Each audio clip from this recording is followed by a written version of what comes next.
나도 너희를 보내노라 제목으로 요한복음 강의 55번째 시간을 갖겠습니다. 지난 시간 저희는 부활하신 예수님께서 처음으로 영혼을 만나는 장면을 봤습니다. 그 영혼은 다름 아닌 막달라 마리아입니다. 그녀는 과거에 7 귀신이 들렸던 여인입니다. 당시 사회에서 짐승처럼 살았을 것입니다. 그러나 예수님은 그 여인을 만나주셨고 고쳐주셨습니다. 잊을 수 없는 사랑을 체험한 것입니다. 그렇기에 안식일이 끝난 안식 후 첫날, 그 주간의 첫날, 그 주일 이른 새벽에 다른 두 여인과 함께 가장 먼저 무덤을 찾아간 것입니다.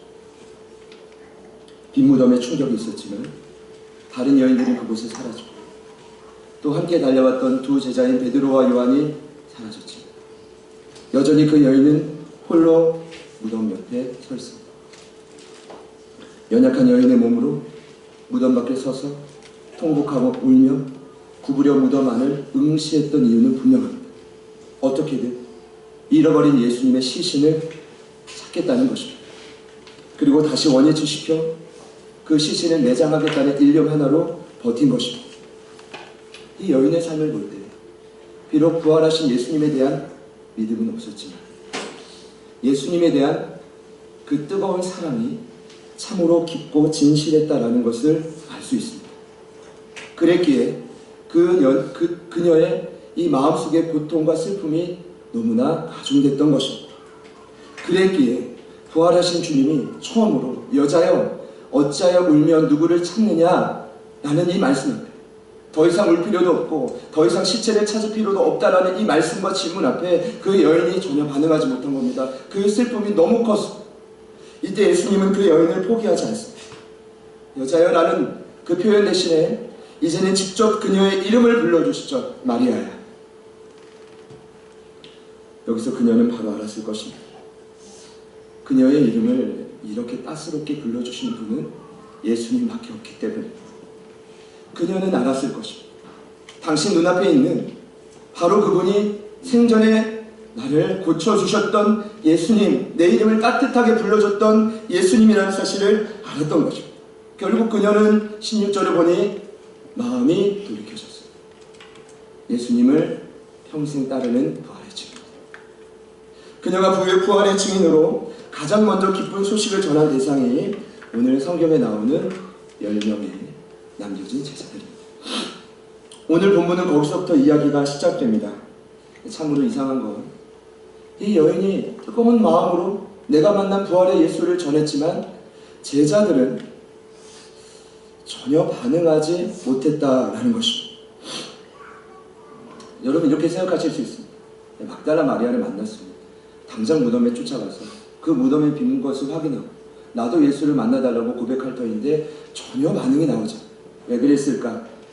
말씀을 준비하면서 이 질문이 들었고 저는 크게 2가지 이유가 있다고 생각했는데 첫 번째는 그 10명의 제자들이 막달라 마리아의 말을 믿지 않은 것입니다. 여인이라 뭐 그럴 수 있죠. 아마도 그 여인이 이렇게 생각했을 것입니다. 제자들도 부활을 믿지 않았기에 그 여인이 너무 사랑하는 사람을 잊어버려서 충격으로 헛것이 보인 거예요. 2 번째 이유는 유대인들을 두려워했기 때문에 그 마음의 두려움이 너무 크면 아무리 하나님의 음성을 들어도 반응하지 않아요. 오늘 말씀에 분명히 나와요. 제자들도 알았습니다. 예수님을 십자가에 못 박은 장본인은 빌라도가 아니라 유대인 종교 지도자들이라는 걸 알았습니다. 그러니 그들이 두려워 예수를 측근으로 따랐던 본인들도 죽을까 두려워 그 밤에 문을 꽁꽁 닫고 숨어 있었던 것입니다. 여기 말씀을 보면 요한이 그 시기를 저녁이라고, 그러니까 아마도 새벽에 주를 만난 이 마리아가 아침경에 돼서 10명의 제자들에게 내가 만난 예수를 전했고 그들은 아무런 반응을 하지 못한 채 문을 꽁꽁 닫고 숨어 있었던 것입니다.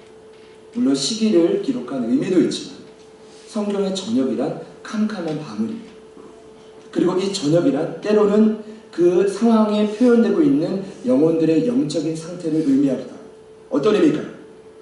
예수를 잃어버리고 예수에 대한 믿음이 사라진 그 제자들의 영적인 상태가 어두워 낙심했다라는 것입니다. 여러분, 요한복음 3장 2절을 보면 니고데모가 예수를 찾아갈 때 밤에 예수를 찾아갔다. 이유는 두 가지입니다. 유대인들의 시선을 피하기 위한 두려웠기 때문에, 출교를 당하고 이제까지의 기득권을 잃을까 두려웠기 때문에, 또 한 가지는 그 밤은 니고데모의 영적인 상태를 의미합니다. 너무너무 갈급했어.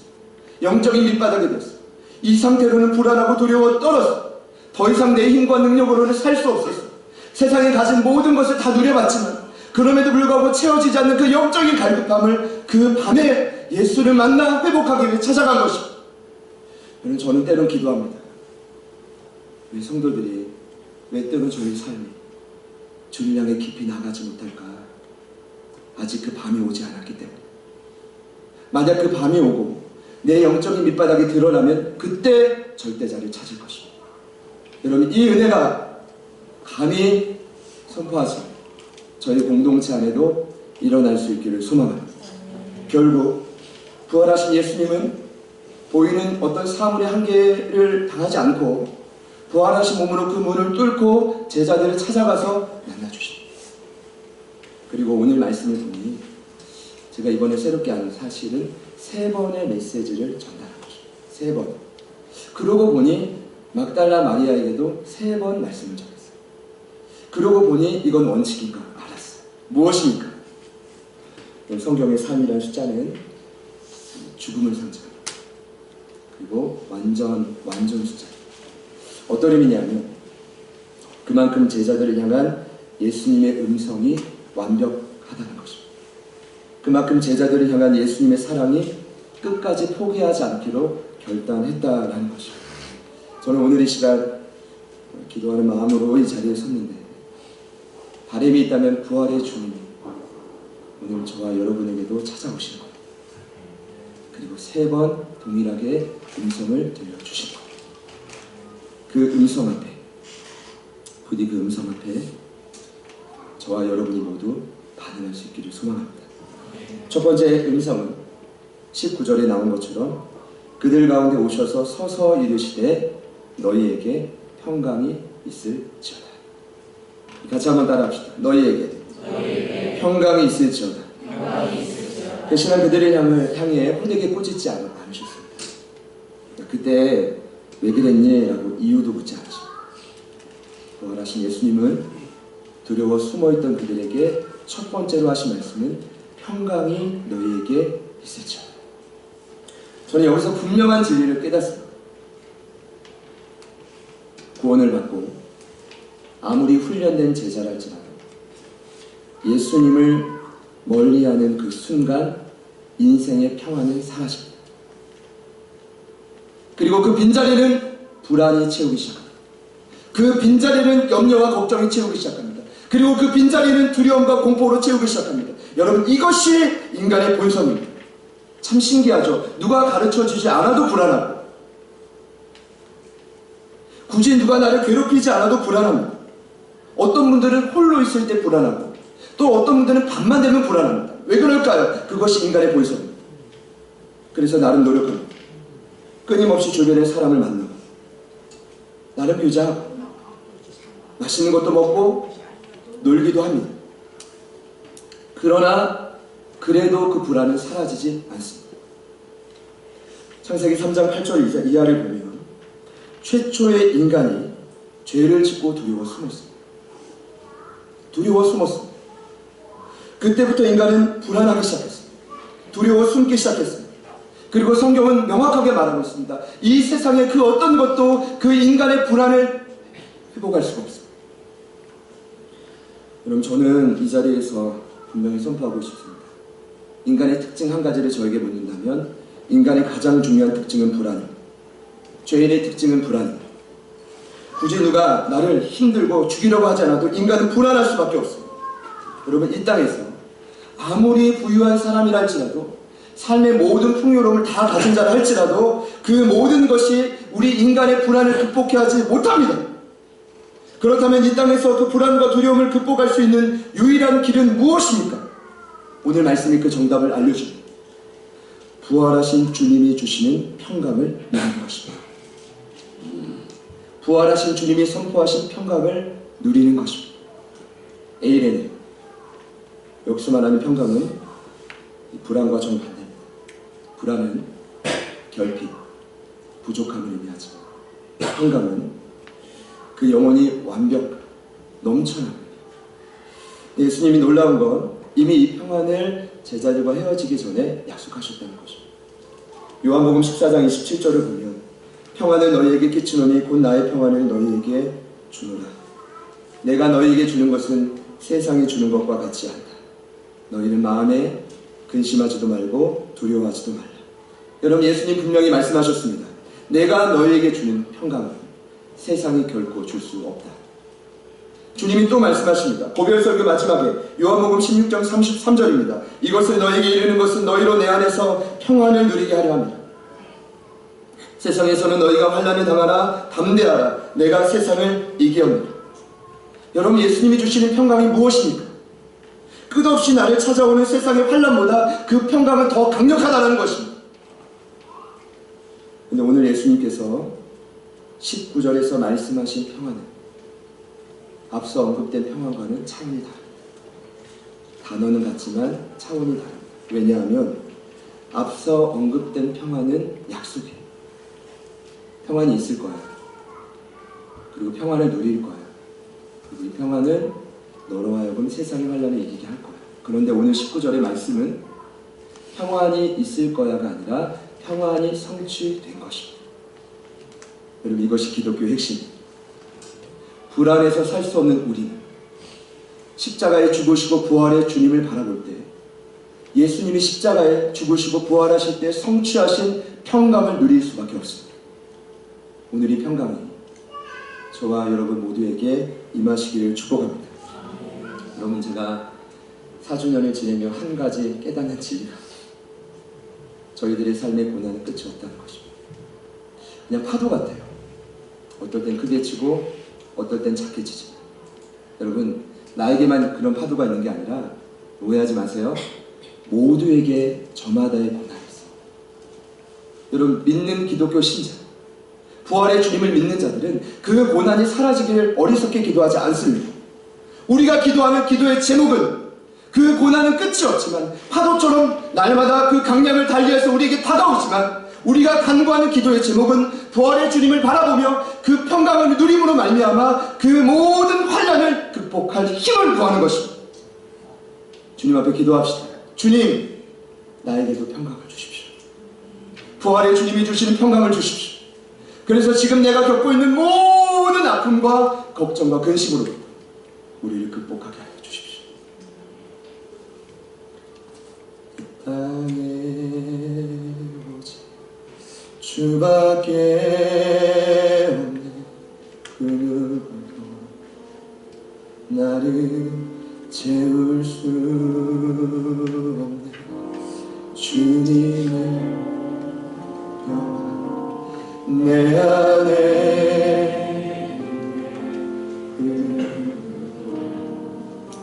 빼앗을 수 없네. 이 땅에 오직 주밖에 없네. 그 무엇도 나를 채울 수 없네. 주님의 평안 내 안에 있네. 그 누구도 빼앗을 수 없네. 이 땅에 오직 주밖에 없네. 그 무엇도 나를 채울 수 없네. 주님의 평안 내 안에 있네. 그 누구도 빼앗을 수 없네. 할렐루야. 우리에게 평안을 주시는 주님을 찬양합니다. 여러분의 모든 고난은 평강이 더 강력하다는 사실을 잊지 마시기를 초록합니다. 이것이 신앙이죠. 이것이 믿음입니다. 오늘 이렇게 제자들에게 평강을 빌어주신 예수, 빌어주셨다고 합니다. 선포하신 예수, 제자들에게 손과 옆구리를 보여주십니다. 이유가 있는 거예요. 내가 진짜 살아있다, 내가 실제로 죽었고 내가 부활했다는 것을 증명하는 것이죠. 그들의 불안이 평강으로 바뀌고, 그럼 보세요, 두려움이 기쁨으로 바뀌고, 이것이 신앙입니다. 그런데 더 놀라운 건 두 번째 메시지. 오늘 제가 사실 중점적으로 나누고 싶은 건 두 번째 메시지. 주님께서 평강을 빌어주신 다음 하셨던 메시지는 바로 이것이죠. 아버지께서 나를 보내신 것 같이 나도 너희를 보내자. 이것이 오늘 제자들과의 첫 만남에서 주님이 궁극적으로 하시고 싶었던 용사죠. 회복된 다음에 뭐 해야 돼요? 파송을 하는 것입니다. 여러분, 이 말뜻이 무엇입니까? 하나님이 세상을 살리기 위해 예수님을 이 땅에 파송해 주셨듯이 제자들인 너희를 내가 세상을 향해 파송하겠다는 것입니다. 우리는 여기서 분명히 알 수 있습니다. 약속된 평강을 누리는 것은, 성취된 평강을 누리는 것은 개인의 회복에 그치지 않습니다. 주님의 회복을 내 삶의 누림을 통해 결국 주님이 원하시는 것은 반드시 세상이 회복되는 것입니다. 여러분, 신앙의 궁극적인 목적은 파송입니다. 구원받고 회복된 자녀는 반드시 때가 되면 파송을 받아야 됩니다. 여러분, 하나님께서 저희들을 구원하신 이유가 여기에 있습니다. 하나님께서 여러분들에게 복을 주시는 이유가 여기에 있습니다. 하나님이 여러분들에게 시간과 건강을 허락하신 이유가 여기에 있습니다. 하나님이 여러분들에게 재정과 모든 물질을 허락하신 이유가 여기에 있습니다. 내가 누리는 것도 중요하지만 그 모든 것이 흘러가야 됩니다. 어디입니까? 주님이 바라보시는 세상을 향해 파송을 받고 흘러가요.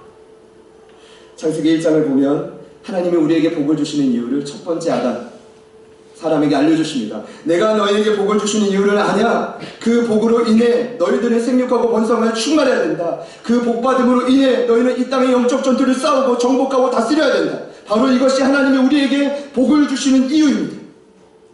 저는 이번 청년 수련회를 통해 다시 한번 확인했어요. 너무 놀라웠어요.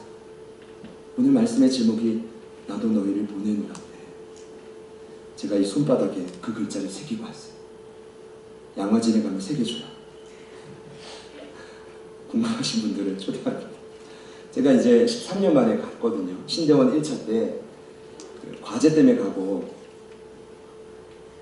이번에 감사하게도 청년 수련회 첫 번째 일정이 양화진에 있는 외국인 선교사 묘원을 방문하는 것입니다. 양화진은 조선시대 때 한양과 강화를 잇는 주요 간선도로의 묘충지였습니다. 우리 지방에서 올라온 그 곡식들을 잘 저장해 놨다가 어려운 사람들에게 배분하는 아주 중요한 장소입니다. 근데 그곳에 한국의 개화를 위해 삶을 바친 선교사님들의 묘지가 있는데, 구한마을 일제강점기에 한국을 위해 일생을 바친 무려 145명의 선교사님들의 묘지가 안장되었습니다. 너무 놀랐습니다. 세상의 변방이었던 한국, 근데 갑자기 복음의 빛을 들고 배를 타고 수개월이 걸려 목숨을 바쳐 선교사님들이 이 땅에 들어온 것입니다. 제가 이번에 아주 유심히 봤던 건 자녀들의 묘비예요. 1세대 선교사님들의 묘비는 이해가 되는데 2세대, 3세대, 4세대 그 선교사님들의 자녀들이 동일하게 자기 인생을 헌신해서 이 땅에 왔다라는 것입니다. 왜일까? 아니, 부모가 그토록 피 흘리고 억울하게 이 땅에서 죽어갔는데 왜 자녀들이 다시 이 땅에 오냐 이거예요. 저희 갔더니 이제 아마 간사님이 미리 잘 신청하셔서 관리하는 그 100주년 기념교회 권사님 나오셨어요. 머리가 하얗신데 저희들이 이끌고 무덤 하나하나를 설명해 주세요. 눈물이 나더라고요. 근데 그 중에 기억에 남는 선교사님 이야기가 있어서 다시 찾아봤어요. 첫 번째는 윌리엄 홀 선교사님. 의료 선교사님이십니다. 캐나다의 빈민촌에서 태어났어요.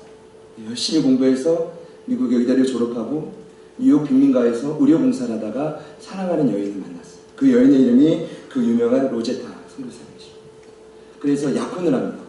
오늘날은 약혼 잘 안 하지만 약혼을 하는데 이거 웬걸 그 로제타 선교사님이 약혼을 하고 한국으로 떠나버려요. 영혼들을 살리기 위해.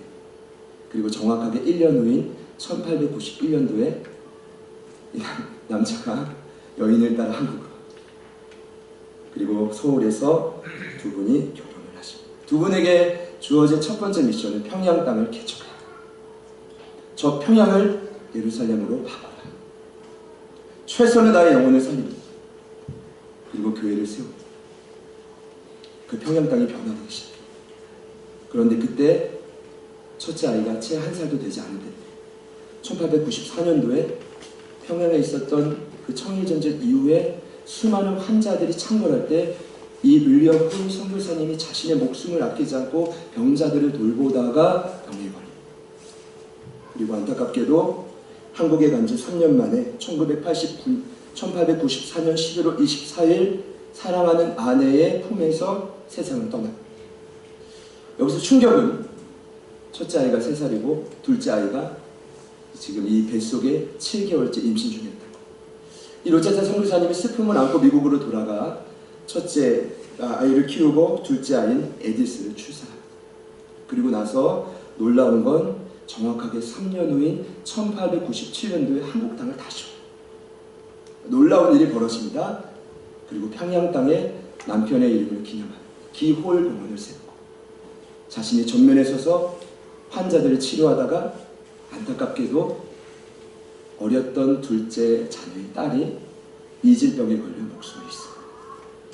그 땅을 남편의 무덤 옆에 안착하고 이 여인이 계속해서 그 부르심의 자리를 지켜요. 여기서 놀라운 부흥이 일어나죠. 나중에 그 아들의 셔오도울이 토론토 의대를 졸업하고 아내 된 의사와 함께 다시 이 땅으로 들어옵니다. 그리고 젊음을 바쳐 평생 동안 어머니와 함께 이 땅의 주옥가는 몸을 살리죠.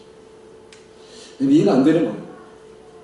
대부분 의사고 대부분 교육자고 대부분 훌륭하게 최선을 다해 삶을 이뤘던 자들이 왜 도대체 무슨 이유 때문에 이 변방인 한국 땅까지 와서 자신의 목숨을 바쳤냐 이거예요. 무엇 때문에?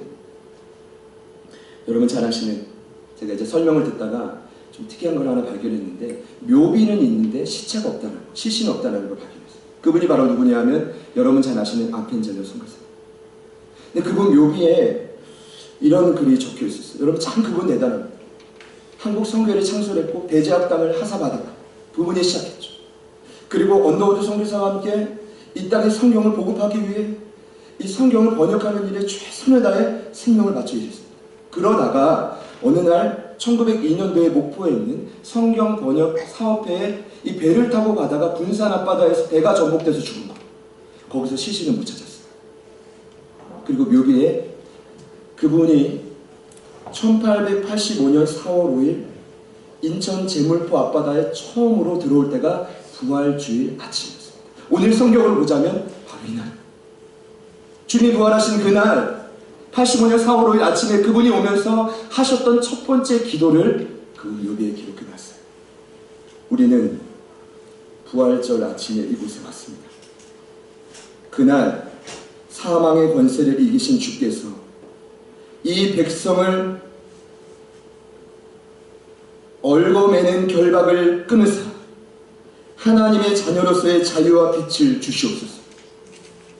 이 기도가 사랑하는 아들에게도 전해지고 이 기도 때문에 그 아들이 다시 이 땅에 와서 동일하게 아버지처럼 순교하죠. 여러분 왜입니까? 도대체 무슨 이유 때문입니까?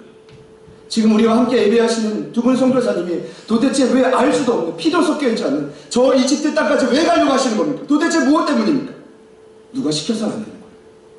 이게 억지로 안 되는 거예요. 무언가 주의 살아있는 생명의 말씀이 가슴에 부딪혀서 그 말씀에 순종하지 않으면 살 수 없기 때문에 순종할 수밖에 없는 거죠. 그 말씀이 무엇이었겠습니까? 저는 믿어요. 오늘 예수님이 제자를 향한 오늘 이 말씀, 아버지께서 나를 보내신 것처럼 나도 너희를 병들고 가난하고 아파하고 헐벗은 영적인 사각지대로 보내기를 원한다. 그럼 저희들에게 동일하게 주님이 말씀하십니다. 아버지께서 나를 보내신 거죠. 나도 너희를 보내노라. 사랑하는 여러분, 개척 4주년 특별하다면 특별할 수 있지만 저는 이 시간이 특별하기보다는 뜻깊었으면 좋겠어요. 여러분 안에 그 믿음과 신앙의 정도를 걷기를 축복합니다. 하나님이 우리에게 불안을 극복과 평강을 선물로 주셨다면 그 평강은 나의 만족으로 끝나는 것이 아니라 결국 오늘 제자들에게 명령하신 것처럼 아버지께서 나를 이 땅에 보내실 때 내가 죽을 걸 알았지만, 예수님도 제자들을 파송할 때 그들이 순교할 걸 알았지만, 그럼에도 불구하고 우리가 해야 될 사명이 바로 그것이기에 오늘 저희들에게도 동일하게 말씀하신다고 저는 믿습니다. 나도 너희를 보내노라. 우리 모두에게 이 주님의 생생한 음성이 가슴 깊이 부딪히시기를 축복합니다. 우리 같이 한번 따라할까요? 나도 너희를 보내노라. 사실 이 말씀을 하시고 예수님께서 마지막 음성을 들려주십니다. 숨을 내며 이르시되 성령을 받으라. 숨을 내며 이르시되 성령을 받으라. 이것은 마치 약속된 평강이 성취된 평강으로 이룬 것과 같은 동일한 겁니다. 왜냐하면 예수님이 십자가에 죽으시고 부활하심으로 약속하셨던 성령이 위로부터 이 땅에 주를 믿는 모든 자들에게 임하기 시작했기 때문에, 왜 예수님이 마지막 음성으로 그들을 파송하시고 성령을 받으라고 했을까? 간단합니다. 오늘 이 성령은 나도 너희를 보낸다는 이 예수님의 마지막 명령을 실현하는 원동력입니다. 여러분, 저도 알겠어요 이제. 그럼 예수님이라면 당연히 아십니다. 뭘 아시냐면, 잘 보세요. 주님이 말씀하신 명령에 순종하는 건, 그 결단에 노력하는 건 내 인간 능력으로 되지 않아요.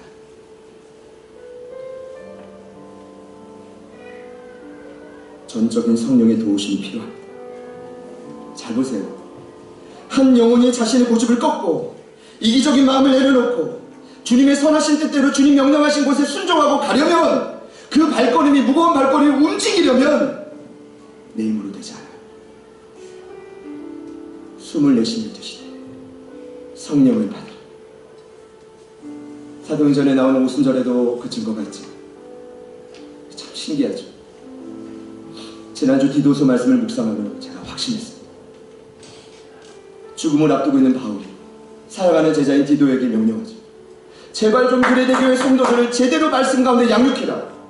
그들이 결국 해야 될 일은 성경의 지식이 많아지는 게 아니라 하나님의 말씀 앞에 실천하고 순종하는 거다. 그러면서 막 무서운 말들이, 가증스러운 자, 순종하지 않았죠. 디도가 그 말을 그대로 전하진 않았겠죠. 근데 나중에 그 디도서 말씀을 통해 바울 사도가 마지막으로 부탁하게 했어요.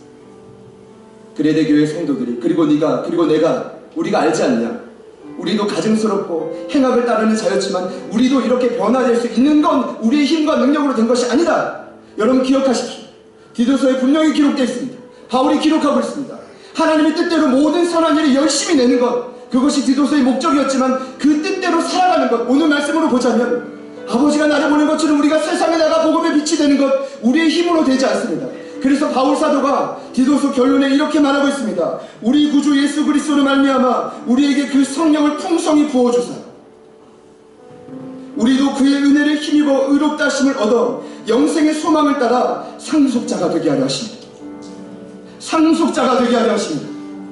여러분, 상속자답게, 하나님의 자녀답게 모든 선한 일에 힘쓰는 자가 되기 위해서 우리에게 가장 필요한 것이 무엇입니까? 바울도 말하죠. 그의 은혜를 힘입어 예수 그리스도로 말미암아 성령의 능력이 풍성히 우리 안에 임하는 것입니다. 오늘 예수님의 제자들에게 하셨던 이 세 번째 음성, 우리에게 임하기를 소망합니다. 완벽해.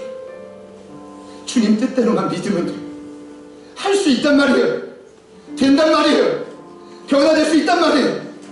그 평강이 못 이기는 고난이 없단 말이에요. 그리고 주님이 우리에게 지속적으로 두드리고 있단 말이에요. 성령이 우리와 함께 한단 말이에요. 받으시면 돼요.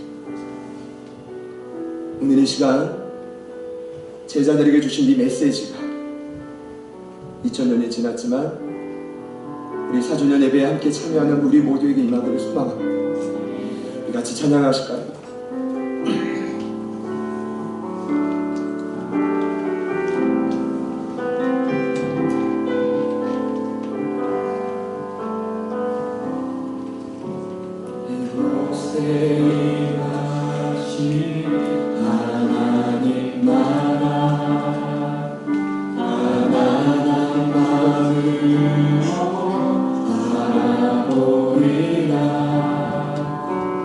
먼저 그 나라 그 뜻을 하며 나의 삶들이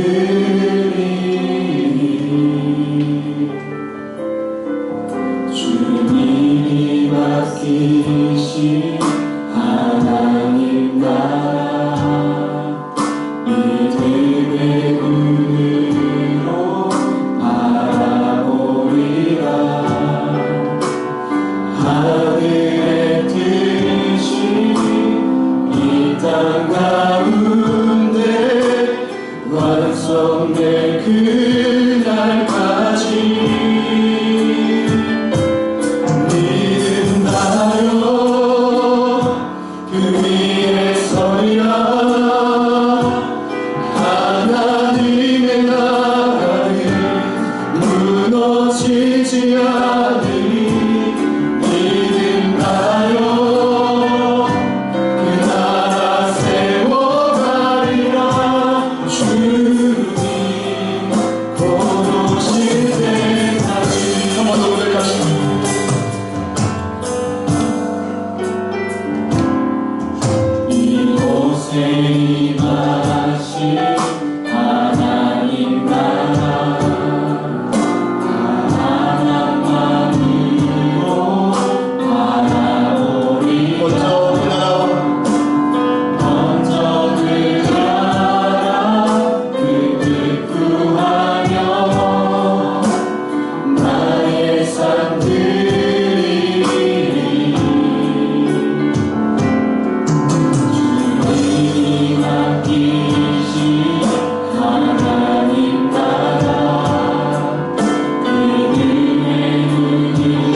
주님이 반드시 공동체를 통하여 제자들 교회를 통하여 주님이 약속하신 평강을 주실 뿐 아니라 하나님의 때가 되면 전국각지 열방 곳곳에 하나님의 사람들을 파송하여 아버지가 나를 보는 것처럼 나도 너희를 보내노라 주의 이 생명의 복음을 전하게 하실 것입니다.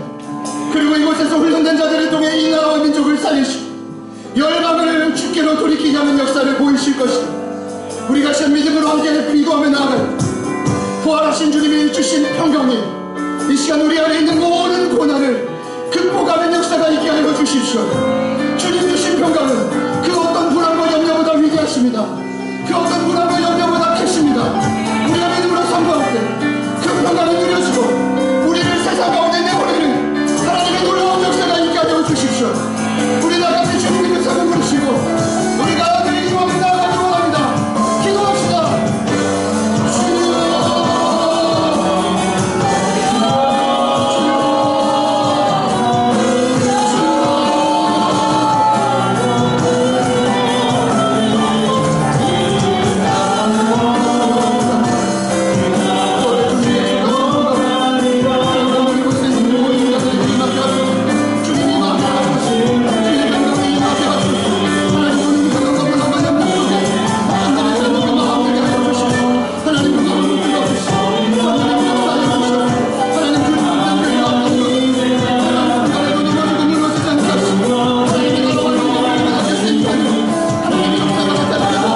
진심으로 결단의 마음으로 우려구만 한 번 더 주님께 올려드립니다. 고백할 때 오늘 이 시간 주님께서 이곳을 주목하고 계십니다. 우리 안에 있는 모든 불안은 평강으로 바뀌어질 것입니다. 전혀 움직이지 않던 우리의 발과 마음이 이제는 통하여 움직이게 될 것입니다. 움직일 때 하나님이 약속하신 성령 우리 안에 풍성이 누려지게 될 것입니다. 우리 함께 고백합시다. 믿는다. 믿는다요 그 위에 서리라 하나님의 나라는 무너지지 않으니 믿는다요 그 나라 세워가리라 주님 우리 마지막으로 각가정과 삶의 현장을 향해 선포합시다. 하나님의 나라는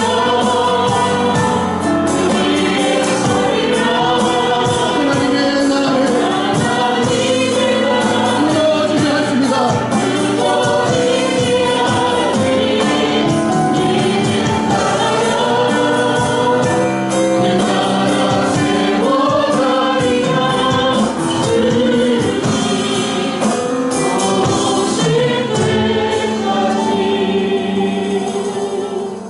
주님 말씀에 배에 힘입어 우리의 결단을 올려드립니다.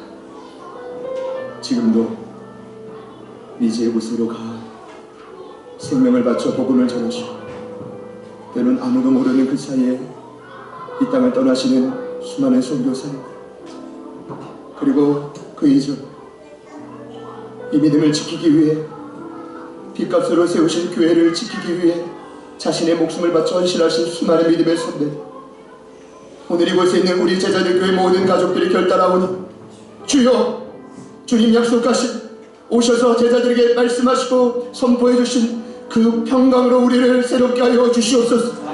우리 안에 있는 모든 불안과 두려움과 염려는 떠나가게 하여 주시옵소서. 날마다 그 주시는 평강으로 그 모든 고난이 극복되게 하여 주시옵소서. 더 나아가 우리가 이 세상을 향해 담대히 나아가게 하여 주시옵소서. 아버지께서 나를 보내신 것처럼 나도 너희를 보내노라. 숨을 내쉬며 주시되 성령을 받으라. 오늘 우리의 모든 결단 위에 풍성한 은혜를 내려 주십시오. 역사하실 주님을 기대합니다. 주님께 모든 영광을 올려드립니다. 예수님의 이름으로 저리 기도합니다.